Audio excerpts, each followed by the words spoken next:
Welcome to Warsaw. We are here to interact with Mr. Raju Ravitej, Indian thinker and philosopher. His last interaction with us evoked great enthusiasm to learn more about Mr. Pawan Kalyan and his political leadership. We are interested to find out more about him and his political party JanaSena. We will talk to Raju Ravitej to learn more about Mr. Pawan Kalyan. Thank you for speaking with us again. After our last conversation, there had been great enthusiasm to learn more about Pawan Kalyan and your views on political leadership. It has become an interesting case for us to understand how such a big political movement is led by Mr. Pawan Kalyan, and we would like you to throw some more focus on it. We would like to learn more about Pawan Kalyan himself. About how he came into politics, how it is possible that a cinema star becomes a politician, and is it common in India? I think it's not only in India, but it is not uncommon in the world for popular people to become leaders in democratic countries that adopt democracy. There was a very famous actor, Ronald Reagan, who became the president of America, and so it is not. It's not just in India. However, there is a great relationship between people who become leaders and people who are popular. In democracy, it is very important to win the popular vote. It is very important to win the hearts of the people. So entertainment is a very direct way of impressing people and entering their hearts. We don't usually forget those who entertain us, those who make us laugh and cry, and those who elicit emotion from us. So actors do this on the large screen, and they are suited for popular process. And democracy is about winning the popular vote and impressing large numbers of people. So therefore, actors becoming political leaders in democracies where popularity and popular image and name matter, I think it's a natural process. This does not mean that every popular actor is a great leader, because leadership is an entirely different field. Actors perform in a different field, and leaders have to perform in a different field. And leaders are about delivering the expectations of people in a general sense, also in a real sense. Whereas actors deliver on screen, and there are a lot of preparations done on screen, and a lot of other factors also come into play. However, Mr. Pawan Kalyan is, yes, he still is a very successful film star. I would say star because he has a charisma of stars, and he has an immense following as an actor. But he has never been a mere actor. He was always someone who evoked a very strong social response and a very strong moral response from public, and he impressed people, young people especially, with his stories and with the portrayal of heroism on screen. And it was never removed from political activity in every sense. He was a political person at every step of his career. So he is not new to impressing people with very strong values and very strong ideas. Having said that, I should say that the central theme of Mr. Kalyan's leadership is about how does one gain the moral right to rule That is his central theme, if you analyze it clearly. Who has the right to rule? Is it just somebody who is popular? Or somebody who impresses people for a while, for some reason? Or does someone who,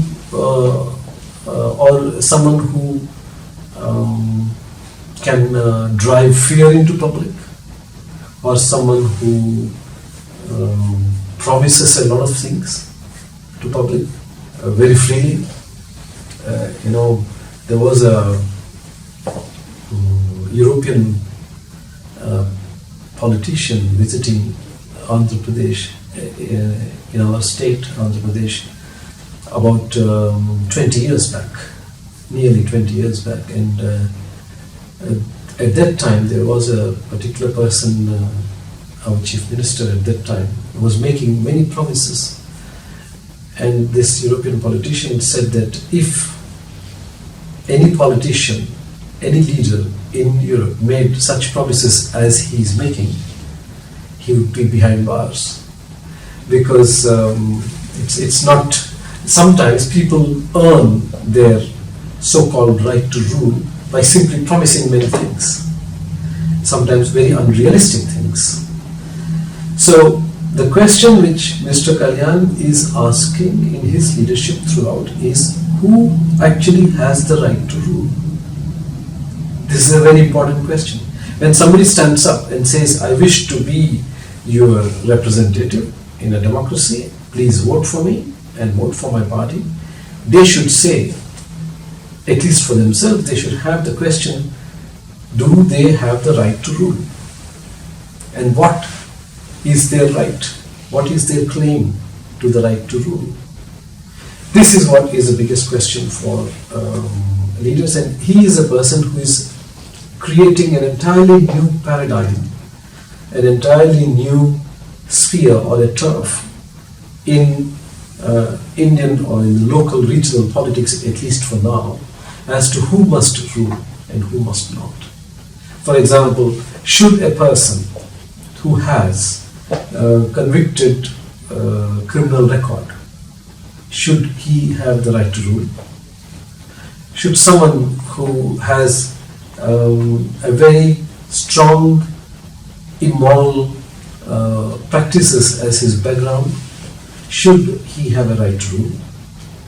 It is similar to in the Western world, where people earn money and people ask or don't ask how they have earned that money. Does rich man mean automatically good man? A person who earns billions of dollars, is that person the owner of those billions of dollars in a rightful way? Did he create unfair competitive practices? Did he practice restrictive practices? Did he pull out products and promote new products so that you are forced to buy a product? For example, there are technology products. They stop selling that product after some time, so that you have no choice but to buy the new product. And they increase the features in the new product in such a manner that you need new hardware for that. So you need to buy a new phone or a computer in order to fit the new software. Now, is this a need you really have? Or is it being created by the person who profits from your need? This is similar in politics too. So when someone drives fear into public and says that we are under threat from this and that, does that person, by instilling fear in public, earn the right to rule them? This is the question. So in India, the main issues that affect people are poverty and corruption and lack of law and order. These are the main issues. So what Mr. Kalyan is doing is to clarify those issues for people. Leadership is all about voicing what the people deeply desire but cannot say themselves.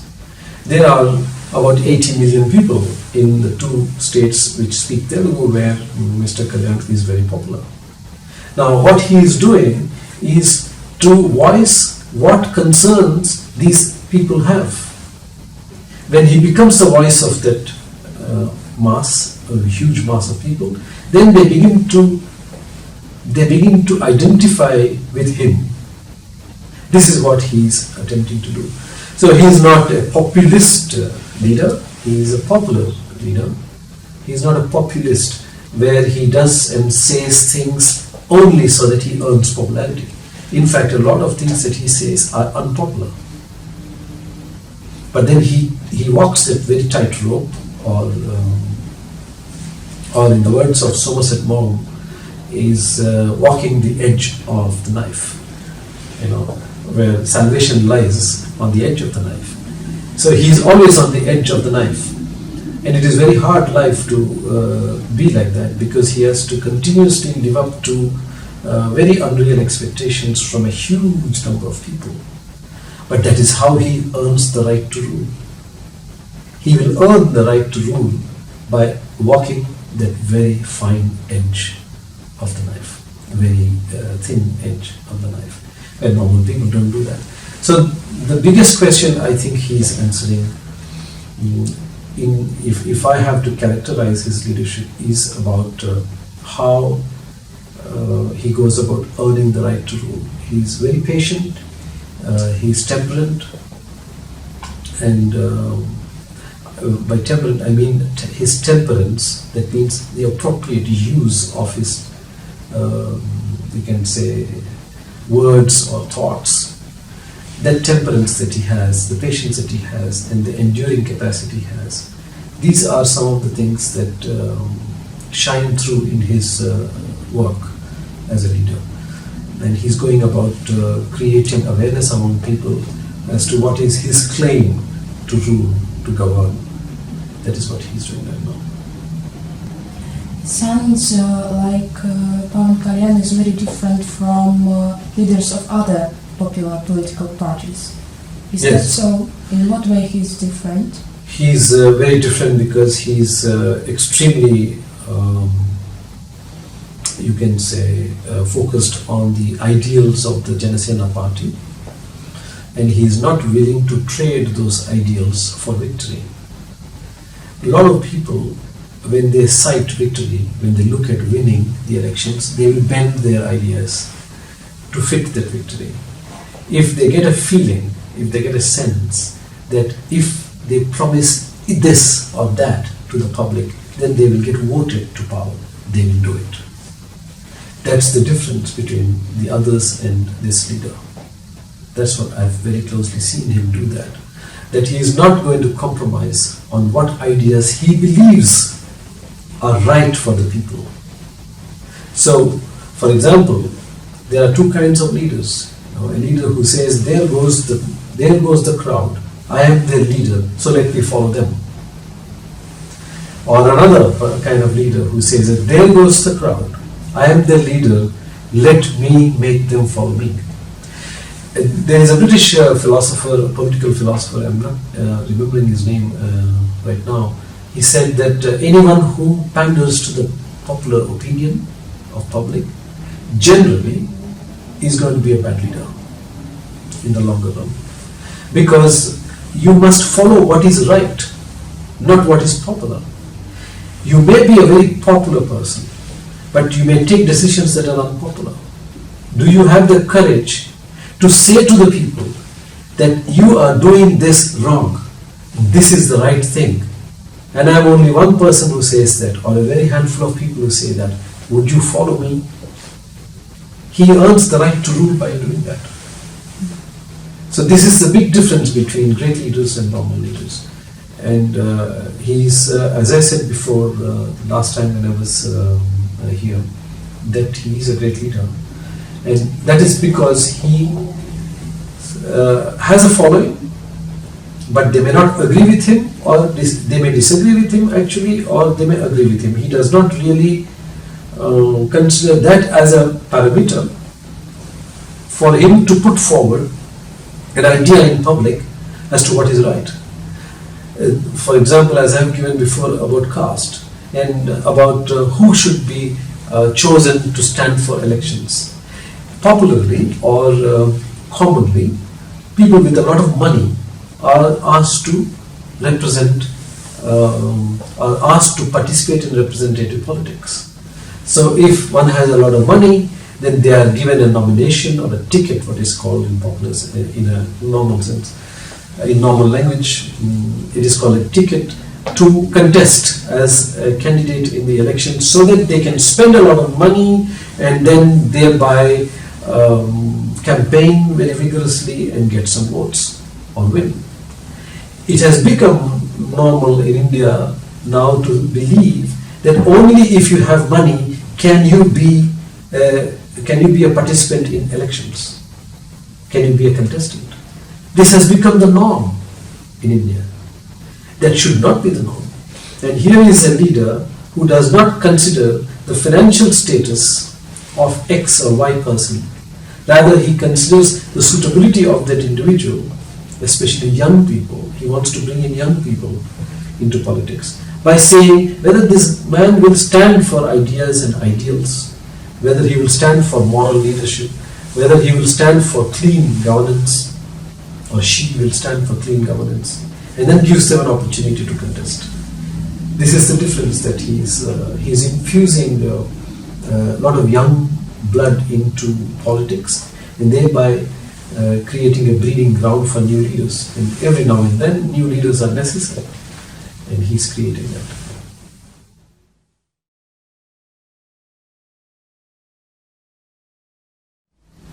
I watched some videos of speeches of Pawan Kalyan on internet, and I was amazed as how many people there were and how crowds were going crazy. And for me, it's very hard to imagine something like this to be going on in Europe. Mm-hmm. How was it possible for him to create such a followership? He has been a very popular man with a tremendous charisma for many years. For 25 years he's been in the full glare of public, and he has been an actor and a very socially conscious individual, always in the news for some radical idea that he brings about, and he has the ability to make people follow him. Your question is, how does he have this kind of followership? I think this is a question even I have asked myself when I observed the crazy nature of his followers, and they don't offer, masses don't offer their love so easily. Masses can detest leaders and actors very easily, but he has a lot of love from people. And the conclusion that I have come to is that he loves people truly, genuinely, and wholeheartedly, sincerely, fully, completely. He loves the public and he wishes to serve them. He is very patriotic. He is very attached to the history and origins of our country and the culture and the great diversity that exists in India. And because of this, in everything he does, says, every move he makes, there is a great love for the country and the public. And this somehow is understood by the public very easily. He has a tremendous ability to communicate with people. You have said that you have seen his speeches. Mm-hmm. If you see that he speaks sometimes for 2 hours, something like Fidel Castro in Cuba. And they don't get tired of it. He holds their attention, and this is not 1 or 2 people. There are thousands of people each time he comes out. And how come he does that is because he is genuine. He is truly sincere. A lot of cynicism exists in politics. Anybody who is in public life are targets of cynicism and mistrust and caution. Somebody becomes popular, readily people will say, oh, he must have done something in order to get there, something not right. People suspect a lot. They don't trust, they don't believe easily. So, over a period of time, they could see that this man is truly sincere. And his enemies, or detractors I must say, have tried to put him down many times and trying to find very undignified and cheap ways to ridicule him, he never responds to that. There was a time when for nearly 6 to 8 months, very regularly a couple of people targeted him through very popular and very widely seen television channels. And he became a butt of ridicule and jokes from all kinds of people. But he never responded to that, and his response at the very end of this kind of smear campaign was that I am not perfect, and let people make their judgments and don't stop them to express themselves. There were a lot of angry people who wanted to attack those people who were attacking him, but he cautioned them not to do it. And he has innumerable followers, so he cannot control all of them, but he did say that he is not interested in that. And it was in full public glare that he was targeted in such a manner. But his love for public, love for common people has not diminished. It has only increased. And his popularity and the love he receives from people is coming from the love he gives them. That's what it's coming from.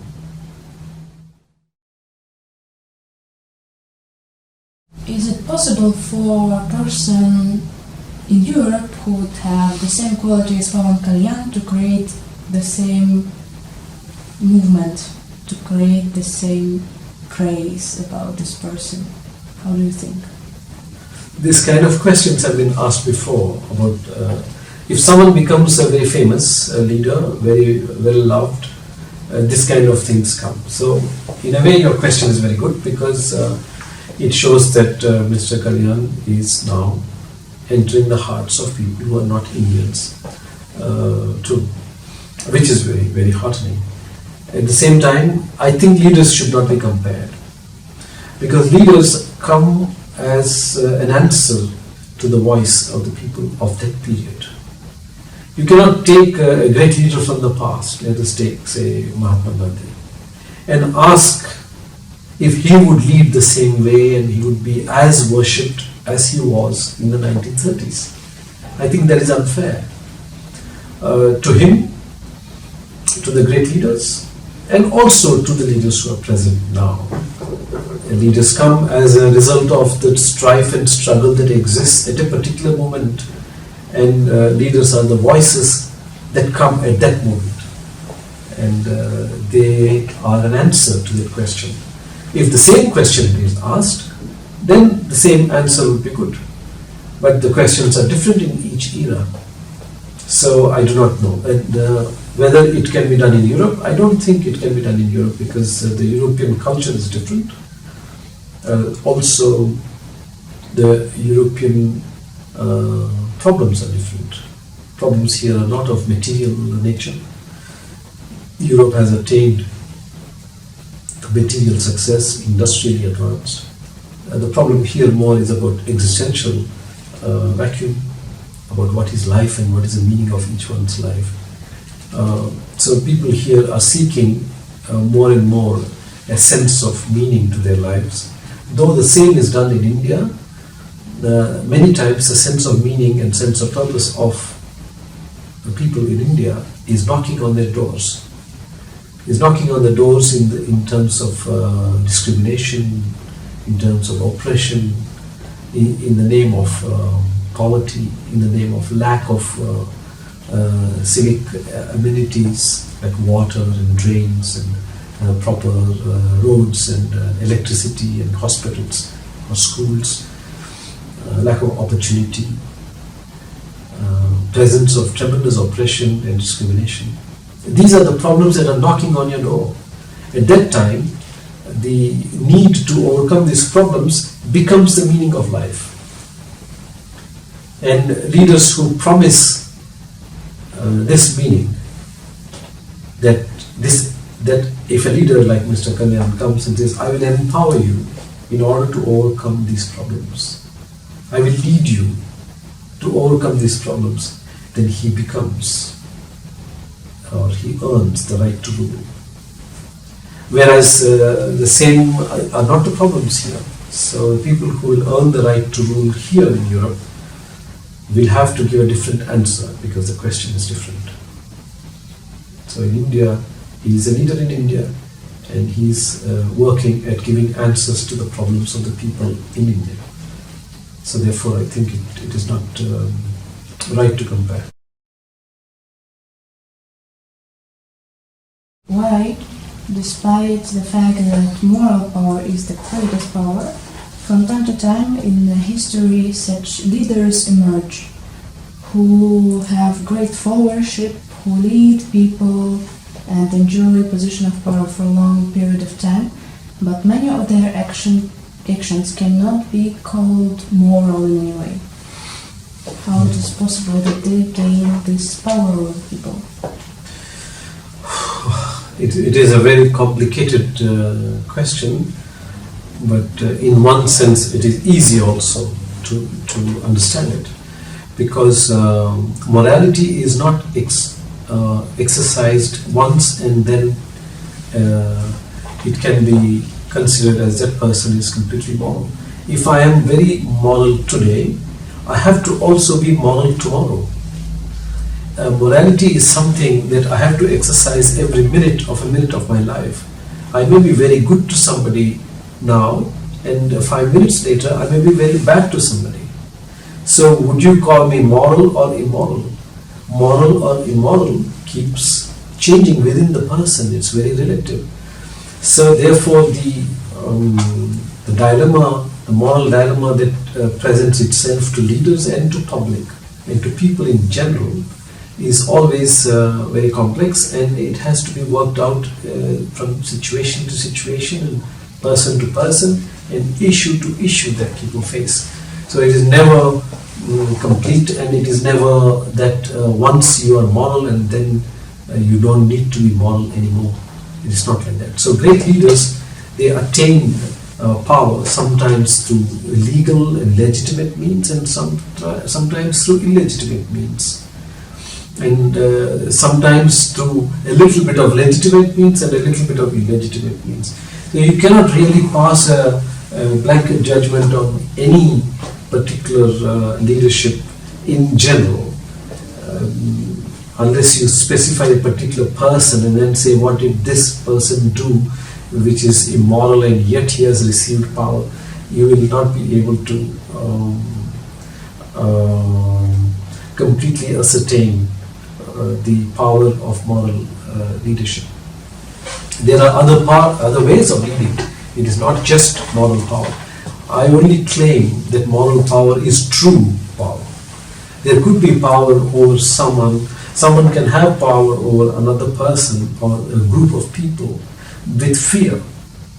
Fear of taking away their jobs, fear of bringing destruction to them, fear of shame and ridicule. There could be any kind of fear that the leader plays on and manipulates people with. So you can never really say that. Is that true power? I would claim that it is not true power. But is that power? Yes. But it is not true power. It will someday hit back. The proof of this is when you study the lives of great leaders. Some leaders, even long after they have died, they still have power over people. Some leaders are even killed in power. Or some leaders, while they are still in power, they lose the grip over the people. They lose the confidence of the people. People will not be trusting them anymore. So the people who live the longest in the memory of the individual leaders who live the longest in the memory of people are truly powerful people. People who fade away as soon as their lives are gone, as soon as their physical power is gone, they are not truly powerful. So from a leadership theorizing point of view, this must be kept in mind. Can you tell, do you know what was Pawan Kalyan being inspired when he was forming his ideas about leadership? He was inspired to serve people. And the greatest inspiration, as far as I can say, is that a kind of contempt for injustice. This is the common cause of many great leaders, or all great leaders, you can say this. Wherever there is injustice, leadership comes. And that's why morality comes. Morality comes when there is injustice. Just, unjust, fair, unfair, right and wrong. These are moral questions. So leadership is always at the root of its existence is moral in nature. If somebody is seeing and a witness to great injustice being done, that person has the potential to become leader. So Mr. Kalyan's motivation also comes from witnessing injustice and being a spectator of that, or to that injustice, and wanting to do something to remove that. That is his greatest inspiration, I believe. And in the process serve the people to whom injustice is being done. That's true service to society. From what we know from you, he challenges a lot of complicated issues in India. And how do you think, will he succeed? I think he's going to surprise everybody in the next weeks in the coming elections in India that are happening in the month of April. He's going to surprise everyone. The popular media, I should say the mainstream media, in the region in which he is operating as a leader, is in a way has prostituted itself to one or the other parties. So the media, which has access to the opinions of people and who can influence the opinions of people in general in the region in which Mr. Kalyan is operating, has sold themselves one to one group today, and they might sell themselves to another group tomorrow. So they have a very deep prejudice and bias, and which is very clearly evident. But they are the people who are the conduit between the leaders and the public. The conduit between the leaders and public, the media, is biased and prejudiced. They do not want to give a fair chance to a young, emerging, new leader who is threatening the old archaic ways of conducting politics and ushering in a new age, a new way of conducting politics, and who is showing tremendous political genius, and who says never say die, and who has the spirit of a great warrior. They are afraid that he is going to demolish this prejudice. So they become even more prejudiced. So the question is, all people ask, okay, this man is good, he speaks so beautifully and he's very inspiring, but will he win? That's the question. It's a good question to ask. My calculation, and also calculations of those who have seen him closely, he's going to surprise everybody big time. He's going to surprise people. Especially the mainstream media and the establishment, the political establishment. He's going to blow them to smithereens. This is what is any discerning person will be able to say this, because he's challenging the assumptions on which these establishments, the political establishment and the media establishments are based. And the basis of these establishments are rooted in old politics, corrupt ways of doing politics, of organizing society in a very corrupt way. And as I said last time when we met in a similar way, politics is about applying morals to public life. So a leader comes, says this is injustice, and says this is not to be done, this is to be done. He clarifies the moral position and he leads people from an unjust situation to a just situation. He takes people from undesirable situation to a desirable situation. That's what leaders do, and that's the human phenomenon called leadership. And there is no difference between the leadership of Alexander the Great or Napoleon or later on great leaders and then today's leaders, and it will be the same throughout. So the moral quotient of leadership is not going to change. So applying morals to public life is politics, political leadership. And here is a man who is going to surprise everybody with his extremely strong leadership. And the polls that are drawing closer are going to be a spectacle in exercising power. And he's in the fray as a front runner, and he is going to challenge the assumptions of established parties who are established on the roots and fundamentals of tremendous corruption, deception, manipulation, knavery, and all kinds of treachery. So here is a person who is going to challenge those. He's a challenger, and the others are occupying strong establishments. And he is creating an organization which has a very strong fidelity or very strong loyalty towards clean ideals. So sooner or later he is going to win. Sooner or later he is going to establish a new order, and that is what is going to survive, and that's what is going to thrive till another leader comes after a generation or two. So this is how I believe he will succeed. He will succeed not just for one election or something like that. He will succeed for a few generations of people. And his influence will last for a very long time on the people who have trusted him and who continue to trust him. This is, in my view, is going to be his leadership path. And he is not to be underestimated, and everybody knows that he should not be underestimated. And therefore they don't give him airtime, they don't give him space in the media, because they know that if he gives them, if they give him space, he's going to eat them. They know it. Out of that fear, they ridicule him and then they ignore him. As a great leader once said, that he is ignored not because of his vices, but because of his virtues. Because he has good things in him, that's why he is ignored. Not because he has bad things in him. He would have been covered a lot in the media, in our country, in our region, if he had some bad things in him. And therefore they pick what is bad in him, or what is seemingly bad in him, and supposedly bad in him, and then they highlight that. But people can see through the drama, and they negate it, they dismiss it. So he will succeed big time.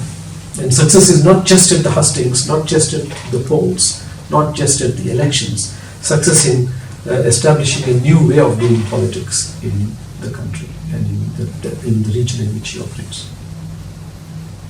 Assume he wins the elections and starts his political activities, and he has these ideals, he has these goals, and when can we say that he achieved what he wanted? Oh, I think it is a process that continues. It is not that okay, you have a start date and an end date to his political leadership. It is a continuum. It's a continuum. That means on a particular day or a month or a week or a particular issue, you could be at the lower end of the continuum, and on a particular day you could be at the higher end of the continuum.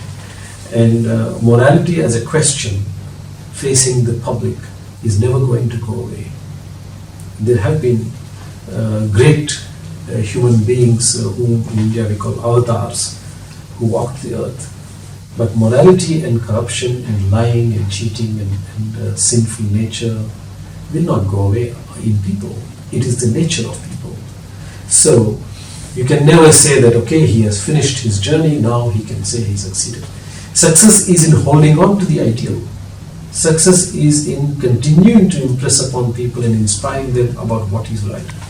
That is success. Not so much that as Plato says, it is not of having become, but in a constant state of becoming. It's never going to reach a state of having become something. Is there any difference between political leadership and leadership in real life, in university, in workplace, in family? Yes, in political leadership is the hardest of all leadership, because political arena is where moral leadership is very strongly tested. Political leadership is the hardest, whereas university or school or other fields, they have very clear rules which determine the motivations of the people. So it is not the same as political leadership, where the motivations are determined in a very, very severe manner, and there are no rules. So anybody can come and claim leadership, whereas not everybody can become a vice chancellor of a university. You need to pass through tests and exams, and it's not a popular vote. You need to win the confidence of a board of, say, 4 or 5 people, and then you will be in on the job. You could put in a great amount of prior work experience, and then you could get the job. But leadership is not like that in politics. Mahatma Gandhi in our country led a successful movement for freedom of India for more than 30 years. And before that, he was very active in struggle for equality and fair treatment of colored and black people in South Africa. So after having done so much, yet he was scrutinized, criticized, and severely criticized, and ultimately assassinated after having achieved so much. So what can you say? Does that man deserve to die? It's a question people ask and continue to ask. Some say he does. Many people say he didn't. So I only want to impress upon you the severity of political leadership, the difficult nature of political leadership, and how cruel it can become for a political leader. As a great political philosopher says, that the lives of great people are horribly great. The troubles of great people are horribly great. So if you are a great person, then the troubles you experience also will be so great. You will not have ordinary troubles because you are not an ordinary person. It's the law of nature. So people who attain political leadership, they will also acquire on the way severe difficulties. This is normal. You told that the focus of Pawan Kalyan is often on right to rule, and I had a question in mind. Okay, but who is he to determine who has the right to rule, who is not? Who are we to determine who has this right and who not? Every member of the public in a democracy has the right to determine who governs, who rules. That's called voting. You, as an individual, have a vote. You go and exercise your vote by saying, I think this candidate has the right to be my representative. So, your question is, who is Mr. Pawan Kalyan to determine who has the right to rule? He is a member of the public. He is a citizen of that place, of that city, of that land, of that region. And he has a right to exercise his judgment. And he has a right also given under the Constitution of India that he can contest an idea. There is an idea of a particular leader. He can contest that idea and say that idea is wrong, I have a better idea. This is called freedom. So who has given him that right? It is the natural freedom to live. If you see injustice happening, and if you go and say, this is injustice, I don't want this to happen. If someone says, who has given you the right to point out the injustice? Then your answer would be, it is the inalienable, natural right of an individual, given to them by the constitution of the country, guaranteed to them, that you can question.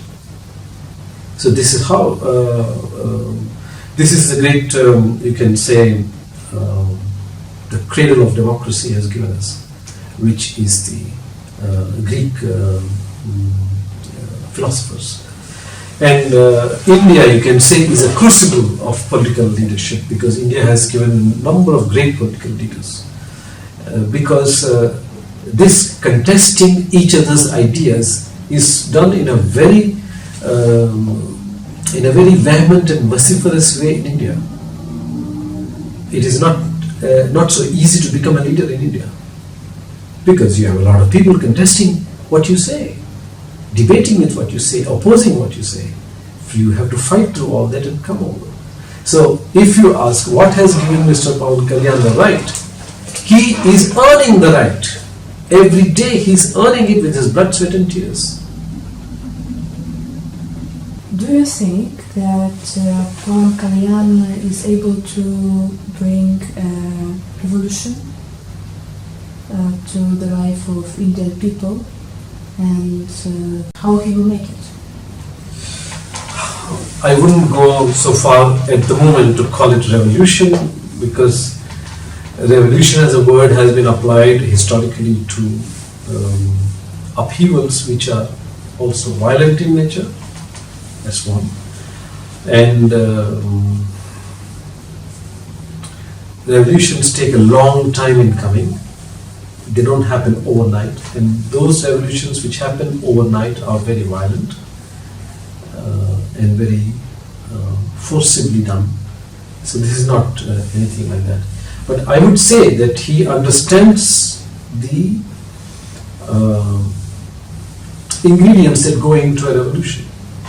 Whether he and his leadership will bring a revolution is for future to decide. And I would say that he is at the very beginning of his leadership. So he has a very long way to go. He has a very long journey to make, because he's a young man and he will stay for a long time. So therefore he has a very beautiful and long path of leadership ahead of him. And because of this beautiful and long path that is ahead of him, he can bring great changes, great upheavals in politics and therefore in society. But he understands one thing, as Lenin said, never play with a revolution. He has said this. What Lenin meant by this was that revolutions happen as a result of the great angst that is there in people. And revolutionaries are those who give a voice to that angst, who give an expression and a form and a shape to that angst. So he says the way to bring about a great change in a society is never to let the enemy relax. Never, not a day, never do you stop attacking that which you want to destroy. If there is great immorality, if there is great injustice, if there is great treachery, if there is great corruption, if there is great illegal methods happening, then one has to attack it every day without rest or relaxation, without a gap for it to breathe. Whether the attack is small or big is not so much the matter, but every day you need to keep the attack on. And that's why he says never play with the revolution, because when you continuously attack a particular idea or a problem or a group of people who are creating injustice, then you make their injustice visible. You make the injustice seen by everybody. And you do that by continuous, relentless pursuit of that injustice. And therefore you come to a stage one day that you will change it. He understands this. And he knows how to attack. And he knows how to create, in Lenin's words, never play with the revolution. So the enemies, or I shouldn't say enemies, but rivals, will do well to understand Lenin if they have to understand Mr. Kalyan. He will never let them rest. He will come back with them again and again, again and again, again and again. So they will try all their methods, they will exhaust themselves, then they will be defeated. This is how it's going to do it. And mark my words, I think it's getting recorded, so I know it. Mark my words that this is going to happen. It will happen. He understands the mechanism of the revolution which Lenin has prescribed. Never play with the revolution.